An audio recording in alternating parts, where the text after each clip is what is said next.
She's running.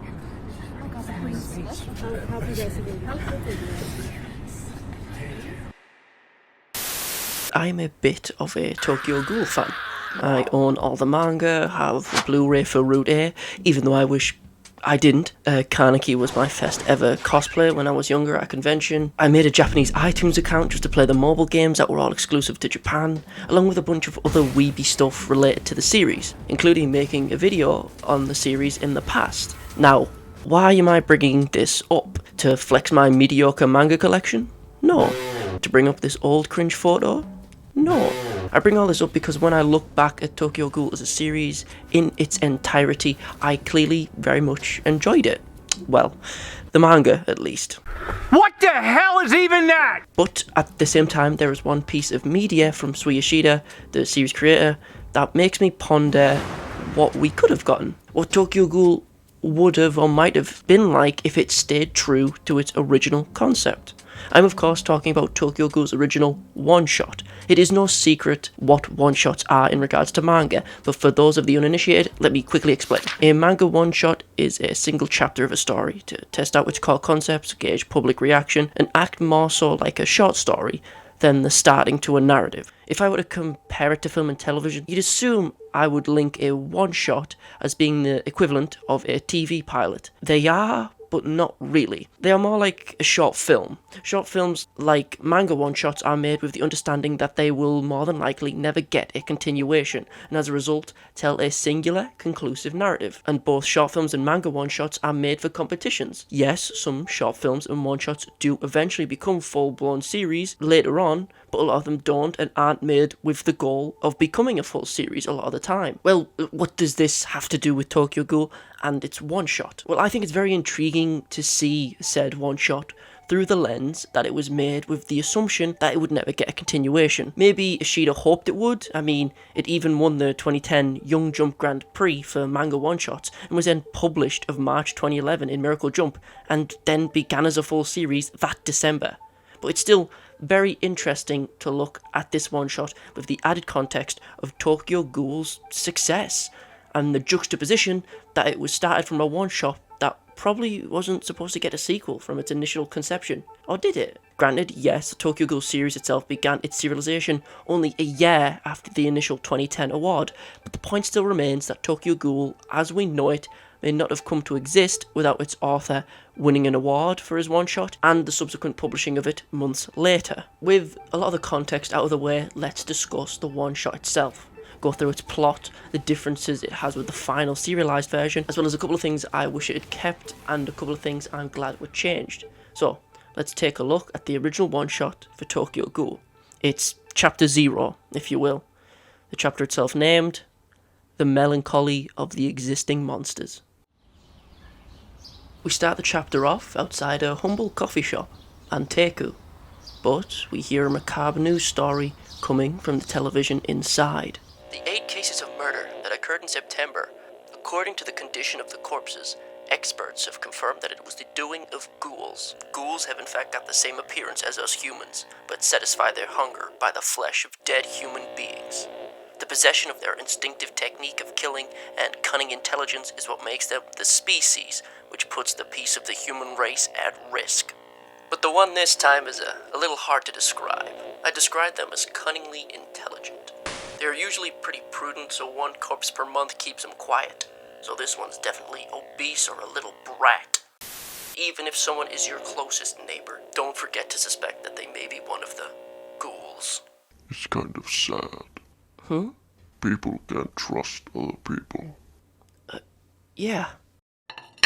Sorry for the wait. Ken Kaneki, ghoul.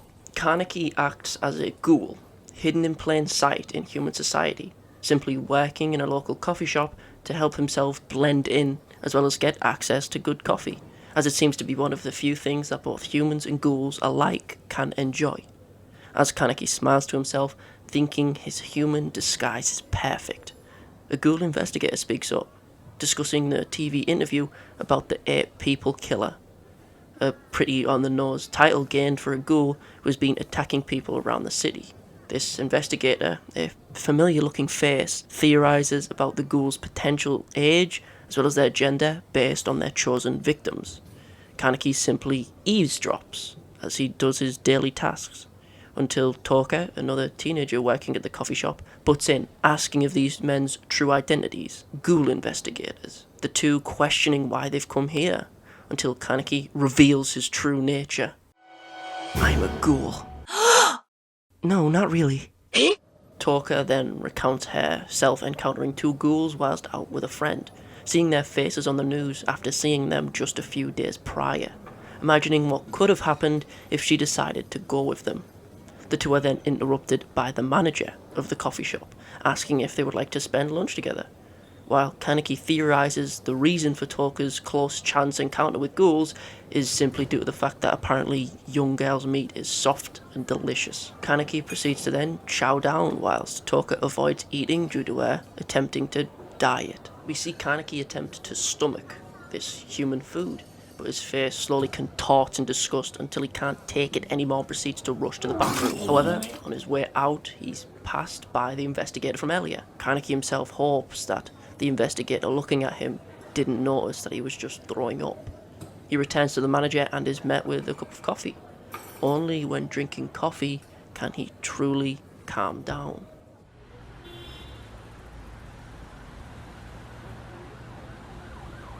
He finishes work, and we then return to Kaneki's apartment to see him for what he truly is, juggling his severed hand, then proceeding to take bites as his eyes turn to a dim black. We see his apartment is surrounded with loose pieces of viscera, looking more like a butcher shop than anything else. All the while, he describes his affinity for choosing specific victims and likens it to simply hand-picking the right beans for a cup of coffee, only taking out those who get in his way.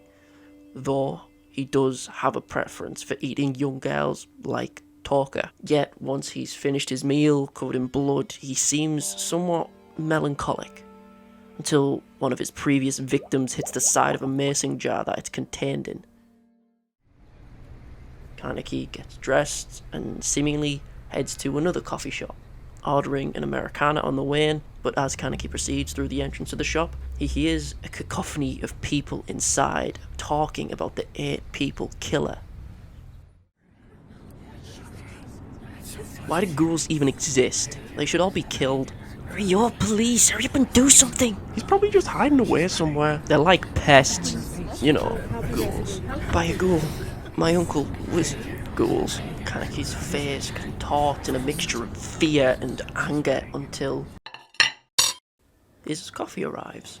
He silently thinks to himself that these people don't really understand how ghouls suffer until he's interrupted by the investigator from before, Shinohara, who asks to join him, stating that as a ghoul investigator he ends up visiting coffee shops quite a lot. Kaneki then questions whether or not Shinohara obtains his info on ghouls from cafes, to which he replies that he's just observing, following up by analysing those around the cafe, as ghouls have somewhat of an allergic reaction when eating something other than human meat. So Shinohara observes their mouths, and as a result of their allergy, ghouls who attempt to hide among humans end up rushing to the bathroom directly after eating or pretending to do so. Impressed with Shinohara's logic, Kaneki proceeds to ask why Shinohara became an investigator in the first place. He then reveals that he was just a normal investigator, until one day his daughter was eaten by ghouls, leaving Kaneki in disbelief.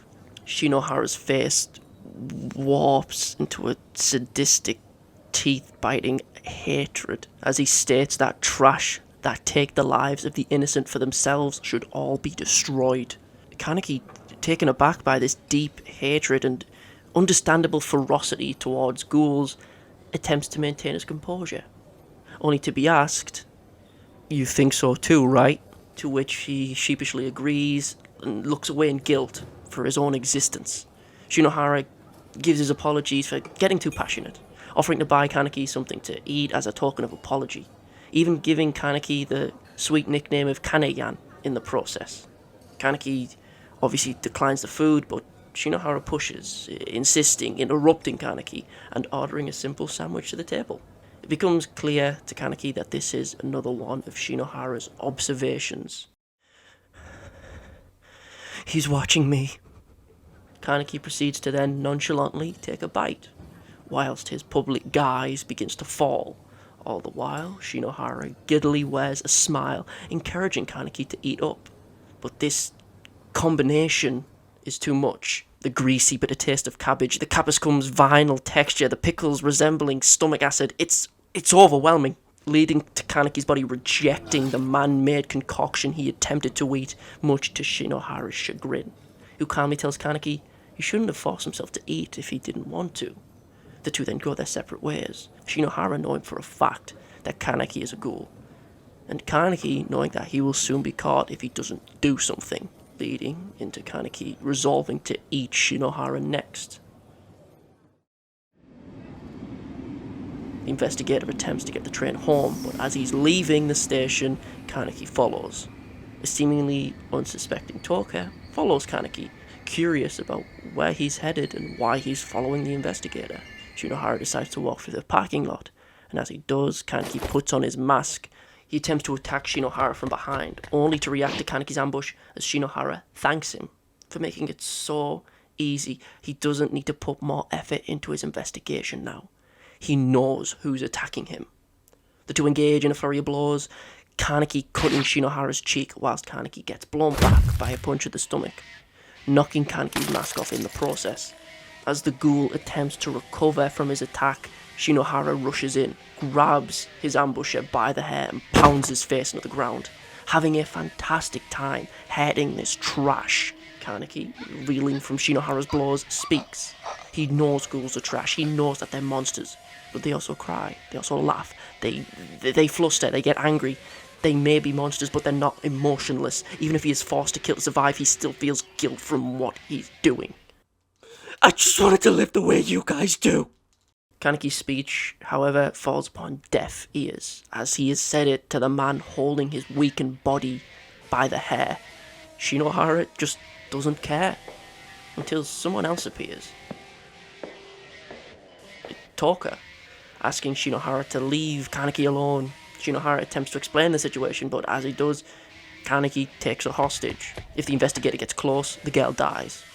Still, Shinohara's will is unwavering, and deems Toka's life as a necessary sacrifice. Kaneki simply asks in response, "Who's the trash now?" Toka then stops the attack in front of her, to both Kaneki and Shinohara's shock, slicing across the investigator's nose, leaving the men's combination of mutual anger and fear for each other to be quickly turned into a joint confusion. Toka then remarks that old man's meat is kind of disgusting, and begins to start her own attack against Shinohara. But as he prepares for a battle against two ghouls, his face morphs into fear. He turns around only to be met with the end of his life, being taken with the utmost respect. Kaneki's final remark on the investigator being simply, it'd be nice if Shinohara could be reunited with his daughter.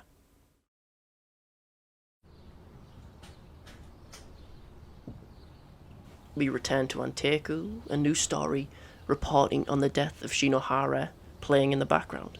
The manager warns the two about all the ghouls walking around as he goes to clean the pantry. The two young ghouls themselves then bond over the fact that they are ghouls. All the while, they wonder to each other whether or not the manager knows of their true identities.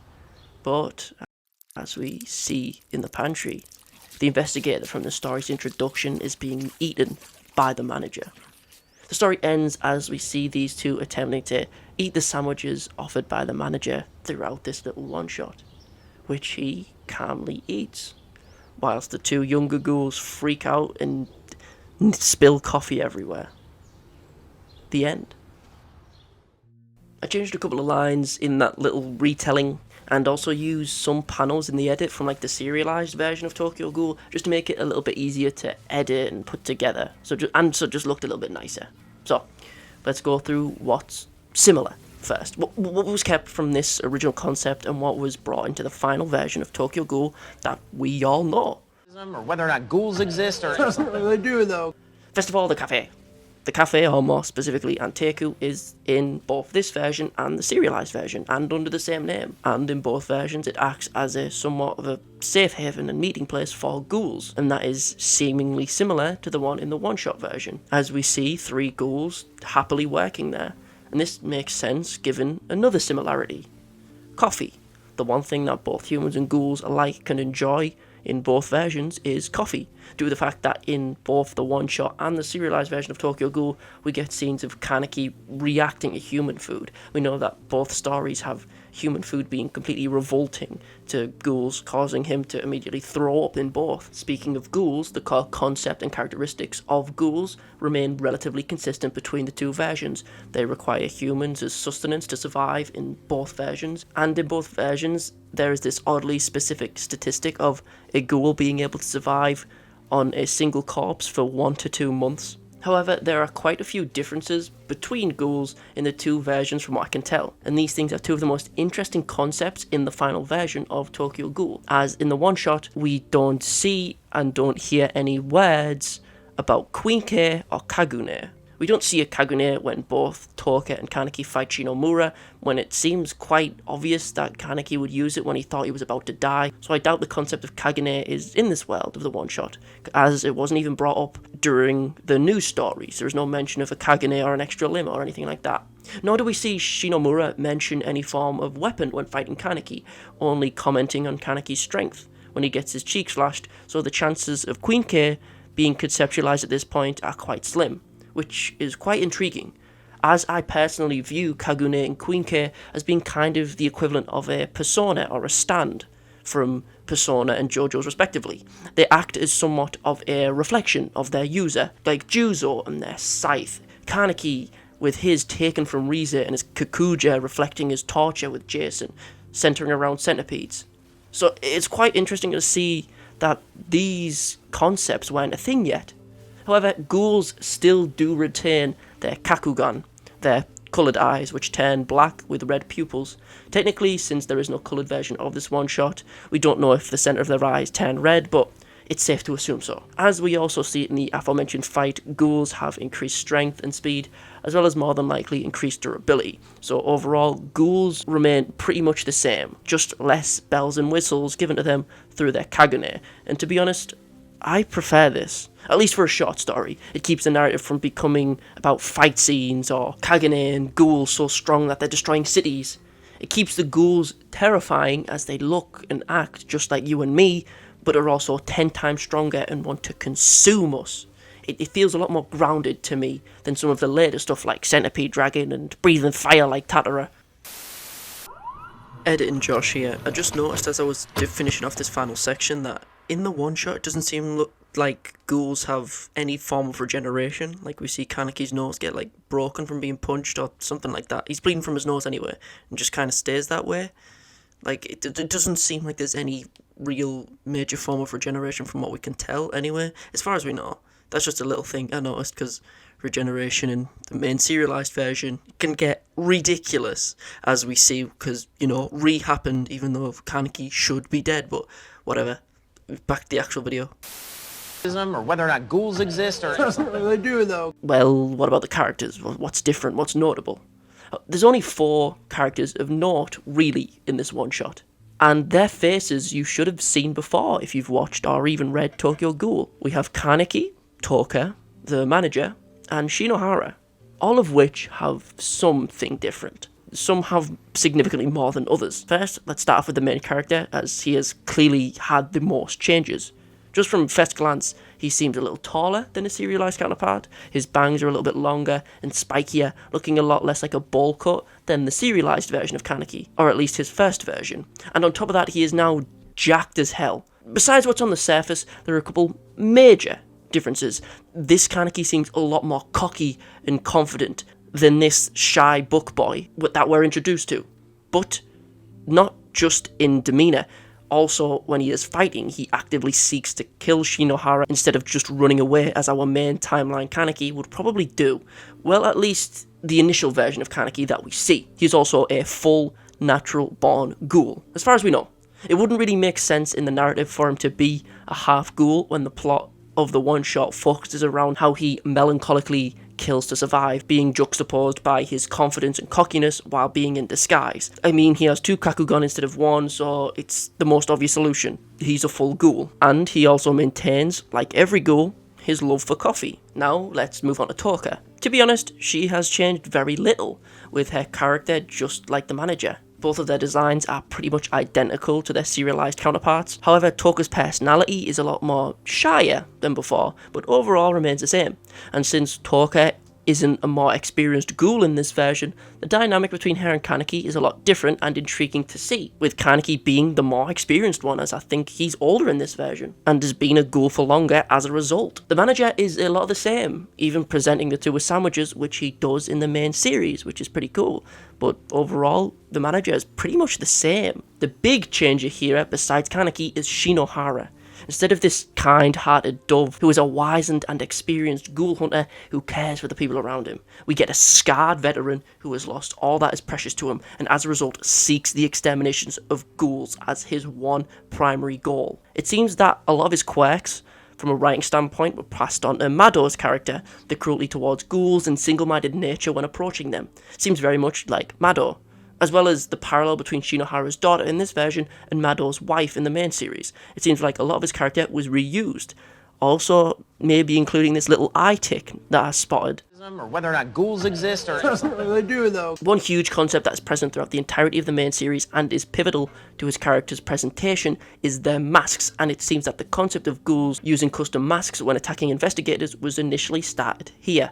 Despite that, however, we get a different version of Kaneki's mask. Kaneki here sporting something much similar to what one of the clowns would wear, not Kaneki. Yet, the main design, centering around large visible teeth, remains a consistent design choice between both versions of Kaneki's mask. However, this version sports a large love heart and cross on the face instead of an eye patch made of leather, which makes sense given Kaneki having both Kakugan here. A cool little fact about this mask is that in the manga, the serialized version, upon the first initial visit to Uta's shop in chapter 11, we can see Kaneki's original mask on the wall, which I think is a really nice special touch to the original one-shot. A nice little reference. or whether or not ghouls exist, or They do, though. There is one little downside with this one-shot. When compared to Sweet Ishida's other work, the art is a little bit rougher. But looking back on it, it really shows how Sweet Ishida has improved over time. The artwork isn't bad, it's just different. Obviously it resembles earlier Tokyo Ghoul much more than anything else, which makes sense as late Tokyo Ghoul and Ri have very different art styles when compared to early Tokyo Ghoul. However, we do have some highlights here. Toka's reveal, Shinohara's facial expressions, there is some really nice art here. Ishida he's just been this good at artwork from the start, I guess. There is like one little gripe overall I have with this one shot regarding its narrative, and it's just that it feels a little bit goofy when there's a person on the TV in a world filled with ghouls explains to people who already know what ghouls are, just so the audience knows. But that's a really minor nitpick, and to be honest, I have the same problem with the main series. Like in the real world, if there was a worldwide knowledge about a species that looked exactly like humans and acts exactly the same, but eats us, I feel like everyone would get the info relatively quickly if it was public knowledge.